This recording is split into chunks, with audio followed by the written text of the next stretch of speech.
History often remembers great institutions, but every great institution begins with one person, one dream, and one simple idea. This is the story of Paul Harris and the birth of Rotary.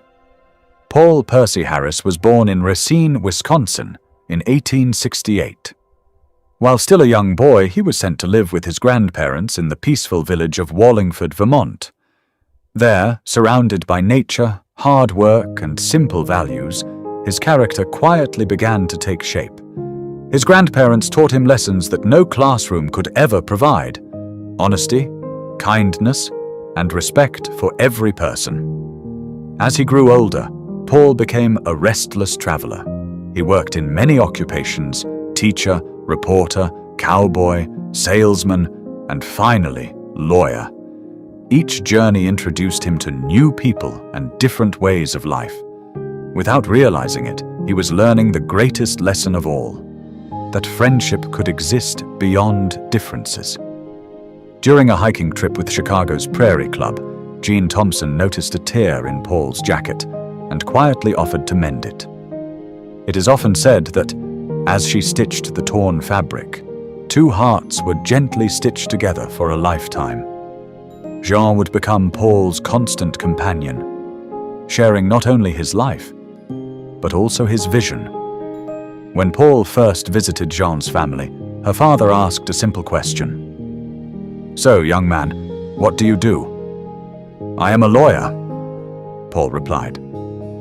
The conversation ended politely, but the moment remained with him. Paul realized that society often judged people by status rather than by character.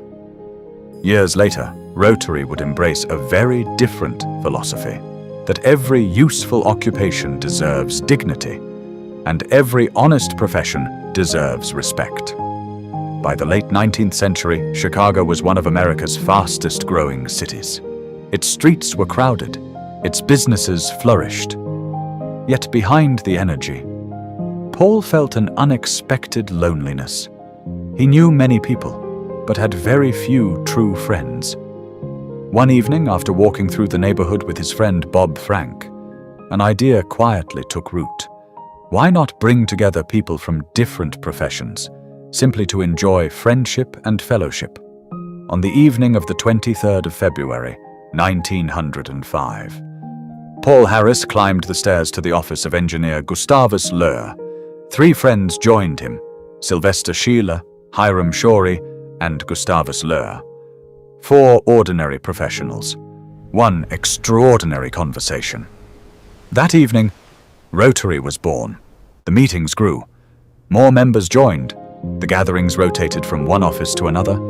Soon, the organization became known simply as Rotary.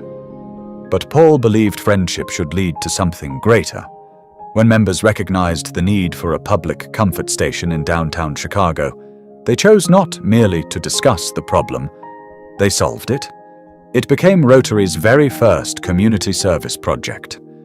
In that quiet act of service, a fellowship became a movement. What had begun in one small office would soon travel far beyond Chicago, across cities, across oceans, and across continents.